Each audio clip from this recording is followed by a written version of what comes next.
श्री शिवाय नमस्तुभ्यम। जय माता रानी। दोस्तों, आपके अपने चैनल धर्म साधना में आपका बहुत बहुत स्वागत है। माँ भगवती दुर्गा की कृपा आप और आपके पूरे परिवार पर सदा सर्वदा बनी रहे।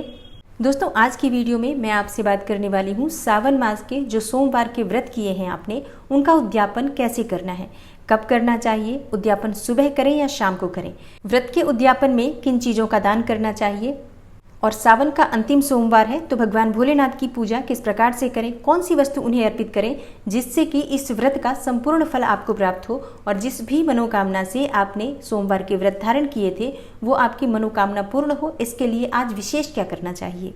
और सावन का अंतिम सोमवार है तो उद्यापन में क्या हवन करना जरूरी है और क्या ब्राह्मण को भोजन कराना जरूरी है। इस प्रकार के तमाम प्रश्न आप लोगों के कमेंट बॉक्स में आए हुए हैं, तो सभी प्रश्नों के बारे में भी बात करेंगे और इसके साथ ही एक बहुत अचूक उपाय आपसे शेयर करने वाली हूँ, तो वीडियो को पूरा जरूर देखिएगा क्योंकि आज अंतिम सोमवार है तो उद्यापन की संपूर्ण विधि के साथ ही कुछ विशेष उपाय अगर आप करते हैं तो निश्चय ही भगवान भोलेनाथ की कृपा वर्ष पर्यंत आपको प्राप्त होती रहती है और भगवान भोलेनाथ की कृपा से आपकी सभी मनोकामनाएं भी पूर्ण होती हैं। तो वीडियो को पूरा जरूर देखिए और अगर आपको आज की वीडियो अच्छी लगे तो लाइक भी जरूर कीजिए, शेयर भी जरूर कीजिए फैमिली फ्रेंड्स के साथ। और चैनल पर पहली बार आए हैं, अगर अभी तक आपने चैनल को सब्सक्राइब नहीं किया है तो आज की वीडियो अगर आपको अच्छी लगे तो चैनल को सब्सक्राइब जरूर कर लीजिए और बेल बटन को भी प्रेस कर लीजिए। तो इससे ये होगा कि इस चैनल पर जो नई वीडियो अपलोड होंगी उनकी नोटिफिकेशन आपको सही समय पर प्राप्त होगी। बात करते हैं सबसे पहले कि उद्यापन किस प्रकार से करना चाहिए। देखिए, आज सोमवार है तो प्रातःकाल जल्दी उठ जाएंगे और स्नान इत्यादि करने के बाद जिस प्रकार से आप पूजा करते हैं हर बार सोमवार को, उसी प्रकार से आपको पूजा करनी है। और हाँ, जब आप सुबह स्नान करते हैं तो उस समय स्नान के जल में थोड़ा गंगा जल जरूर मिला लीजिए और थोड़े से काले तिल भी अवश्य मिलाइए।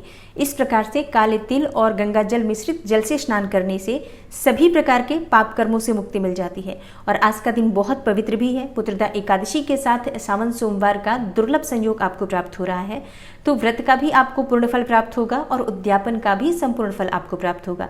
तो स्नान में आप ये दो चीजें जरूर मिलाइए। उसके बाद स्नान करने के बाद भगवान सूर्यदेव को जल अर्पित कीजिए। भगवान सूर्यदेव को जल अर्पित करने के बाद अपने घर के मंदिर में आ जाइए और जो आप नित्य की पूजा करते हैं, जैसे कि जो भी देवी देवता आपने अपने घर में विराजित कर रखे हैं, सबकी विधिवत पूजा आराधना कीजिए। उसके बाद भगवान भोलेनाथ की पूजा करनी है तो शुद्ध घी का दीपक भगवान भोलेनाथ के सामने प्रज्वलित कर लीजिए।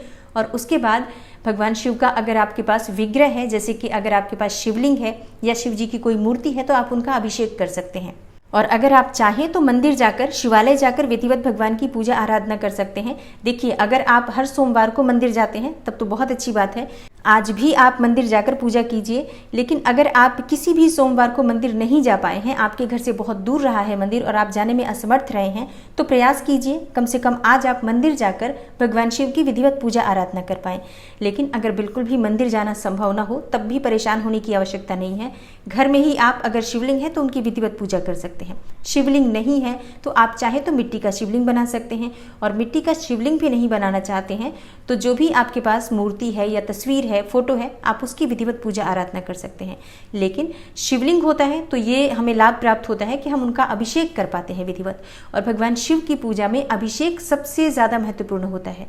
तो आप आज के दिन भगवान शिव का अभिषेक कीजिए पंचामृत से, गंगा जल से, शुद्ध जल से, कच्चे दूध से, जो भी आपके पास उपलब्ध हो वस्तु, उससे भगवान भोलेनाथ का अभिषेक कीजिए। और हाँ, आप चाहे तो फलों का रस भगवान शिव को अर्पित कर सकते हैं आज के दिन, जैसे कि अनार का रस या फिर गन्ने का रस या किसी भी फल का रस आज भगवान शिव को अर्पित करने से सभी प्रकार की कामनाएं पूर्ण होती हैं। सुख, समृद्धि, सौभाग्य, संतान, किसी भी प्रकार की आपकी कामना हो, भगवान शिव का अभिषेक अगर आप फल के रस से करते हैं तो इससे आपकी समस्त मनोकामनाएं पूर्ण होती हैं। तो प्रयास कीजिए जो भी फल आपके पास हो उसमें से थोड़ा सा रस निकालकर और भगवान शिव को अर्पित कीजिए। और उसके बाद जल से अभिषेक कीजिए। धूप, दीप, अक्षत, पुष्प, जो भगवान शिव को प्रिय वस्तुएं हैं वो सभी प्रिय वस्तुएं भगवान भोलेनाथ को अर्पित कीजिए। और हाँ, आज सावन का अंतिम सोमवार है तो प्रयास कीजिए कि 108 की संख्या में आपको बिल्व पत्र अगर मिल जाते हैं तो भगवान शिव को जरूर आप अर्पित कीजिए। एक एक करके आपको सभी बिल्व पत्र अर्पित करने हैं। घर से ही आप साफ करके ले जाइए, सभी बिल्व पत्र पर राम राम राम लिख लीजिए या फिर ओम नमः शिवाय लिख लीजिए। और अगर आप ओम नमः शिवाय या राम नहीं लिख पाते हैं तो आप सिर्फ अपनी अनामिका उंगली में चंदन लगाकर और हर पत्ते पर एक एक बिंदी लगाते रहिए और किसी भी मंत्र का उच्चारण करते रहिए, चाहे आप राम राम राम बोलते रहिए या फिर ओम नमः शिवाय बोलते रहिए, तो इससे भी वही फल प्राप्त होता है। तो समय नहीं होता है तब इस अवस्था में आप सिर्फ बिंदी लगाकर भी शिवलिंग पर ये बिल्वपत्र अर्पित कर सकते हैं। लेकिन अगर आपके पास समय हो तो हर बिल्वपत्र पर आप भगवान श्री राम का नाम लिख सकते हैं या फिर भगवान शिव का नाम लिख सकते हैं। तो बिल्वपत्र आपके पास जितने भी उपलब्ध हो, अधिक से अधिक संख्या में आज बिल्वपत्र अर्पित करना चाहिए। आपके पास जितना भी हो भगवान शिव को जरूर अर्पित कीजिए। सफेद आंकड़े के पुष्पों की माला आज के दिन भगवान भोलेनाथ को जरूर अर्पित करना चाहिए। अगर आपके पास उपलब्ध हो तो 108 की संख्या में सभी आंकड़े के पुष्प लेकर इनकी एक माला बनाइए और वो माला भगवान भोलेनाथ को अर्पित कीजिए। निश्चित ही आप जिस भी मनोकामना से ये माला अर्पित करते हैं आपकी वो मनोकामना पूर्ण होती है। देखिए, बहुत महत्वपूर्ण होते हैं सावन के सोमवार, और सावन का अंतिम सोमवार तो बहुत अधिक महत्वपूर्ण होता है। जैसे कि पूरे सावन में अगर इतने विधि विधान से अगर आपने पूजा नहीं की है या सावन के सोमवार पर आप किसी प्रकार से किसी सामग्री का अभाव रह गया है, तो आज के दिन प्रयास कीजिए कि आप विधिवत भगवान शिव की पूजा में वो सभी सामग्री प्रयोग कर पाएं। लेकिन फिर मैं एक बात आपसे कहती हूँ, अगर आपके पास सामग्रियां नहीं होती हैं, कोई भी सामग्री उपलब्ध ना हो, तो ऐसी अवस्था में भी आपको परेशान होने की बिल्कुल आवश्यकता नहीं है। आप मानसिक रूप से भगवान शिव का ध्यान करते हुए ये मन में विचार कीजिए कि आप वो सामग्री भगवान भोलेनाथ को अर्पित कर रहे हैं, और विश्वास कीजिए आपको मानसिक पूजा का फल कार्मिक पूजा से कहीं अधिक प्राप्त होता है। तो ध्यान के द्वारा हम मानसिक पूजा कर सकते हैं, लेकिन फिर भी पूरा प्रयास करना चाहिए जितना अधिक हो सके भगवान शिव की प्रिय वस्तुएं हम उन्हें अर्पित कर पाएं। तो भगवान भोलेनाथ को भांग, धतूरा, बिल्वपत्र ये सभी वस्तुएं अर्पित करने के बाद भोग अर्पित करना चाहिए। और भोग में आप फलों का भोग लगा सकते हैं, सफ़ेद मिठाई का भोग लगा सकते हैं, कच्चे दूध का भोग आप लगा सकते हैं, थोड़ा सा केसर डालकर, और कच्चे दूध का भोग भी आप अर्पित कर सकते हैं। उसमें थोड़ी सी मिश्री अवश्य डालिए। इसके अलावा आप चाहें तो मखाने की खीर, साबूदाने की खीर बनाकर भी भोग लगा सकते हैं। अब आज एकादशी की तिथि है, तो चावल पूजा में प्रयोग करना चाहिए या नहीं करना चाहिए, इस विषय में भी बहुत सारे प्रश्न थे। तो इसके लिए अभी मैंने वीडियो अपलोड कर दी है चैनल पर, तो आप उसे देख सकते हैं। पर यहाँ मैं बता दूँ, बिल्कुल आप चावल का प्रयोग कर सकते हैं। आप भगवान शिव को अक्षत अर्पित कर सकते हैं, चाहें तो खीर बनाकर भी भगवान भोलेनाथ को अर्पित कर सकते हैं। चावल की खीर बनाकर भी भगवान भोलेनाथ को अर्पित कर सकते हैं, लेकिन वो खीर आप आज के दिन ग्रहण नहीं कर सकते हैं, क्योंकि आज एकादशी है और एकादशी के दिन चावल नहीं खाना चाहिए। तो इसलिए आप भगवान भोलेनाथ को भोग स्वरूप अर्पित कर दीजिए अगर आप चाहते हैं अर्पित करना तो, लेकिन स्वयं उसे ग्रहण मत कीजिए, बस इसी बात का ध्यान रखना है। तो भगवान भोलेनाथ की विधिवत पूजा आराधना कीजिए, कपूर से उनकी आरती कीजिए, शुद्ध घी का दीपक प्रज्वलित कीजिए, और इसके बाद भगवान भोलेनाथ से प्रार्थना कीजिए कि हे भोलेनाथ, आपकी कृपा से मैंने सावन सोमवार के ये व्रत संपूर्ण किए हैं। जो भी जाने अनजाने भूल चूक हुई हो उसे आप क्षमा कीजिए। मेरा व्रत, मेरी पूजा, मेरी प्रार्थना स्वीकार कीजिए। और आज सावन का अंतिम सोमवार है, तो मैं व्रत का उद्यापन कर रही हूँ या कर रहा हूँ, तो मेरे व्रत को स्वीकार करके व्रत का संपूर्ण फल मुझे प्रदान करें। और आपने जिस भी मनोकामना से ये व्रत धारण किया है, भगवान भोलेनाथ से उस मनोकामना को पूर्ण करने के लिए प्रार्थना कीजिए। इस प्रकार से आपको उद्यापन करना है। अब ये प्रश्न आता है कि सुबह करें उद्यापन या शाम को करें। तो सुबह आपने इसी प्रकार से पूजा करनी है। शाम को जिस समय आप पूजा करते हैं बिल्कुल उसी प्रकार से आप शाम की पूजा भी करेंगे जैसे हर सोमवार को करते हैं। और आप चाहें तो ब्राह्मण को घर बुलाकर उनके द्वारा एक रुद्राभिषेक करवा के, हवन करवाकर, और आप इस व्रत का उद्यापन कर सकते हैं। लेकिन अगर ब्राह्मण बुलाना संभव ना हो तो ऐसे में आप स्वयं से भी उद्यापन कर सकते हैं, और बहुत आसान विधि से आप उद्यापन कर सकते हैं। उद्यापन आपको शाम के समय करना है, मतलब शाम की पूजा जब प्रदोष काल में आप करते हैं, जैसे हर बार सोमवार का पूजा जब आप करते हैं उसी समय आपको पूजा करनी है। उस पूजा में आपको एक ही विशेष कार्य करना है, कुछ दान की सामग्री निकालनी है। जैसे कि आप सीधा निकाल सकते हैं, कच्चे भोजन की सामग्रियां निकाल सकते हैं, फल का दान करना है, फल निकाल सकते हैं। और देखिए, फल का दान जरूर करना चाहिए, मिठाई का दान भी जरूर करना चाहिए, क्योंकि जो हम सावन का सोमवार व्रत रखते हैं उस व्रत में हम भगवान को अर्पित भी करते हैं फल, और स्वयं भी खाते हैं, मिठाई भी भगवान को अर्पित करते हैं और स्वयं भी ग्रहण करते हैं। इसलिए इन चीज़ों का दान अवश्य करना है। और आटा, दाल, सब्जियां, चावल, जो भी आप दान करना चाहते हैं, दान की सामग्री निकाल दीजिए। और इसके बाद आप शाम की पूजा प्रारंभ करेंगे। जैसे भगवान शिव का अभिषेक कीजिए, माता पार्वती की विधिवत पूजा आराधना कीजिए, और ये सभी दान की सामग्री जो आपको दान देना है वो सभी सामग्री जहाँ आप पूजा कर रहे हैं पूजा स्थल पर ही रखिए। भगवान शिव को आज आप वस्त्र अवश्य अर्पित करें। आप चाहें तो एक तौलिया अर्पित कर सकते हैं, सफ़ेद वस्त्र अगर आपके पास उपलब्ध हो तो भगवान शिव के निमित्त जैसे धोती, कुर्ता, इस तरह की चीज़ें भी आप अर्पित कर सकते हैं। देखिए, दान अपने सामर्थ्य के अनुसार करना चाहिए। अगर आपकी सामर्थ्य है अच्छा दान करने की तो बिल्कुल आपको अच्छी तरह से दान करना चाहिए।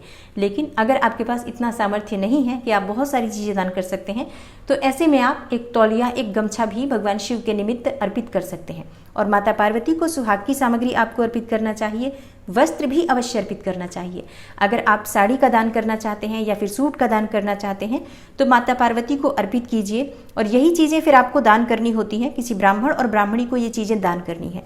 सुहाग की सभी सामग्री जैसे कि मेहंदी, चूड़ियाँ, बिंदी, सिंदूर, ये सभी चीज़ें जो भी आप दान करना चाहते हैं वो सभी चीज़ें माता पार्वती को अर्पित कीजिए। और माता पार्वती को आज लाल पुष्प अवश्य अर्पित करना चाहिए। लाल पुष्पों की माला आप अर्पित कर सकते हैं। विधिवत माता पार्वती और भगवान भोलेनाथ की पूजा आराधना करनी चाहिए। आप सुहागिन हैं तो माता पार्वती को सिंदूर अवश्य अर्पित कीजिए। माता पार्वती की मांग में सिंदूर भरिए। 5 बार 7 बार आपको माता पार्वती को सिंदूर भरना है अपनी अनामिका उंगली से, और उसके बाद उसी उंगली को अपने माथे में, अपने मस्तक में आपको लगाना है। और जिस सिंदूर में से आप माता पार्वती की मांग भर रही हैं वो सिंदूर आप अपने पास रखें। प्रसाद स्वरूप, माता पार्वती के आशीर्वाद स्वरूप आप स्वयं इसे लगाते हैं तो इससे पति पत्नी में प्रेम बढ़ता है और अखंड सौभाग्य की प्राप्ति होती है। दान के लिए आप अलग से सिंदूर की डिब्बी माता पार्वती को अर्पित कीजिए, जिसे आप किसी ब्राह्मणी को दान करेंगे या किसी सुहागन स्त्री को भी दान कर सकते हैं। तो शाम की पूजा विशेष रूप से बहुत महत्वपूर्ण है। शिव पार्वती की विधिवत पूजा आराधना कीजिए। पूजा की विधि मैंने कई बार चैनल पर बताई हुई है, तो जिस प्रकार से आप हर सोमवार को करते हैं पूजा उसी प्रकार से करेंगे। लेकिन उद्यापन के दिन हवन करना आवश्यक होता है। हवन के लिए ज़रूरी नहीं है कि आप बहुत सारी सामग्री लेंगे हवन की तभी हवन कर सकते हैं। आप छोटा सा उपला, मतलब जो कंडे होते हैं गाय के, आप उन्हें प्रज्वलित कर दीजिए। और हवन की सामग्री पूजा की दुकान पर मिल जाती है, तो आप थोड़ी सी हवन सामग्री लाकर भगवान शिव के किसी भी मंत्र के द्वारा 11 या 21 बार हवन कर सकते हैं। और अगर आपके पास समय हो तो आप 108 बार भी हवन कर सकते हैं। देखिए, जब हम किसी ब्राह्मण को घर बुलाकर और उद्यापन करवाते हैं तो ब्राह्मण बहुत विधि विधान से मंत्रोच्चारण के द्वारा हवन कराते हैं। इसका बहुत अधिक पुण्यफल प्राप्त होता है। एक तो ब्राह्मण के चरण जब घर में पड़ जाते हैं तभी आधी परेशानियां दूर हो जाती हैं। दूसरा, जब घर में मंत्रोच्चारण की ध्वनि गूंजती है, किसी भी मंत्र का उच्चारण होता है, उस मंत्र के उच्चारण के द्वारा हवन की आहुति डाली जाती है, तो घर की सारी नकारात्मक ऊर्जा दूर हो जाती है और व्रत का, पूजा का, प्रार्थना का संपूर्ण फल हमें प्राप्त होता है और कोई भी कामना होती है बहुत शीघ्र पूर्ण होती है। लेकिन अगर ब्राह्मण बुलाना संभव न हो तो भी आप विधि विधान से, जैसे मैंने बताया उस प्रकार से अगर आप व्रत करते हैं और उद्यापन करते हैं तो निश्चित ही आपकी कामना पूर्ण होती है। अब बात आती है कि दान हम देंगे कब। दान आप सोमवार का व्रत कर रहे हैं, शाम को उद्यापन करेंगे, जब आप पूजा पूर्ण कर लेते हैं तो वो सभी दान की सामग्री पूजा स्थल से हटा दीजिए और अगले दिन सुबह के समय आप ये दान की सामग्री किसी ब्राह्मण के यहाँ, किसी मंदिर में, किसी पुजारी को दे सकते हैं। अब दान हम पुजारी को ही क्यों दें या ब्राह्मण को ही क्यों दें? क्योंकि जब आप किसी ब्राह्मण को दान करते हैं तो ब्राह्मण द्वारा किया हुआ जो धर्म होता है उसमें से कुछ पुण्यफल आपको भी प्राप्त हो जाता है। इसलिए दान हमेशा प्रयास करना चाहिए, जब हम कोई विशेष व्रत करते हैं तो उसका दान किसी ब्राह्मण को दें। और एक प्रश्न आया है कि क्या शाम के समय हम चूरमा का प्रसाद बना सकते हैं, आटे का प्रसाद बना सकते हैं? क्योंकि जैसे सावन का सोमवार भी है और एकादशी का व्रत भी है, तो क्या हम अन्न अर्पित कर सकते हैं भगवान को भोग में? देखिए, व्रत हमारा है, भगवान का व्रत नहीं है, इसलिए आप भगवान को चूरमा का भोग भी अर्पित कर सकते हैं, खीर का भोग भी अर्पित कर सकते हैं। आपकी जो भी इच्छा हो भगवान को भोग स्वरूप अर्पित कर सकते हैं। और अब बात करते हैं कि शाम के समय उद्यापन करने के बाद क्या हम भोजन कर सकते हैं, मतलब अन्न का भोजन कर सकते हैं? देखिए, जिस प्रकार से आपने सावन के सोमवार के व्रत किए हैं, जैसे बहुत से लोग शाम के समय सिर्फ फलाहार ही करते थे, किसी भी प्रकार से उन्होंने अन्न का सेवन नहीं किया है, तो वो शाम को फलाहार ही करेंगे इस सोमवार के दिन भी और अगले दिन वो भोजन करेंगे। लेकिन अगर आपने सोमवार के व्रत में शाम के समय मीठा भोजन किया है तो आप बिल्कुल शाम के समय पूजा पूर्ण करने के बाद मीठा भोजन, जैसे आप हर बार करते थे, इस बार भी कर सकते हैं। तो सावन के अंतिम सोमवार को आपको व्रत बिल्कुल उसी प्रकार से करना है जैसे आप हर सोमवार को करते थे, लेकिन शाम के समय आपको उद्यापन की विधि करनी है। सुबह उद्यापन की विधि नहीं करनी है, इस बात का ध्यान रखिए, क्योंकि पूरा दिन व्रत करने के बाद ही आप शाम को उद्यापन कर सकते हैं। तो शाम को आप पूरी तरह से भगवान शिव को अपने व्रत, अपनी पूजा और जो भी आपने मंत्र जप इत्यादि किए हैं सब भगवान शिव को संपूर्ण रूप से समर्पित कर दीजिए और भगवान शिव से प्रार्थना कीजिए कि इन व्रत में, मतलब जो सावन के सोमवार के व्रत आपने किए हैं, इस व्रत में किसी भी प्रकार की कोई भी भूल चूक हुई हो, जाने में या अनजाने में, उन समस्त गलतियों को क्षमा करके और इस व्रत का संपूर्ण फल आपको प्रदान करें। तो उम्मीद करती हूँ कि सावन सोमवार के उद्यापन से संबंधित जो जानकारी मैंने आपको शेयर की है आपके लिए अवश्य उपयोगी होगी। वैसे तो मैंने सभी प्रश्नों के उत्तर दे दिए हैं, लेकिन अगर आपका कोई भी प्रश्न और रह गया हो तो आप कमेंट बॉक्स में ज़रूर लिखें। मैं उस प्रश्न का भी उत्तर सही समय पर देने का पूरा प्रयास करूंगी। और अगर आपको आज की वीडियो अच्छी लगी हो, थोड़ी सी भी आपके लिए हेल्पफुल हो, तो वीडियो को लाइक ज़रूर कीजिए और शेयर भी ज़रूर कर दीजिए फैमिली फ्रेंड्स के साथ, क्योंकि बहुत से लोगों ने सोमवार के व्रत धारण किए हैं। तो इस वीडियो को शेयर करके आप उनकी मदद कर सकते हैं। और अगर आप चैनल पर पहली बार आए हैं, अभी तक आपने चैनल को सब्सक्राइब नहीं किया है, तो आज की वीडियो अगर आपको अच्छी लगे तो चैनल को सब्सक्राइब ज़रूर कर लीजिए और बेल बटन को भी प्रेस कर लेंगे। तो इससे ये होगा कि इस चैनल पर जो नई वीडियो अपलोड होंगी उनकी नोटिफिकेशन आपको सही समय पर प्राप्त होगी। मैं मिलती हूँ आपसे अगली वीडियो में, तब तक के लिए नमस्कार।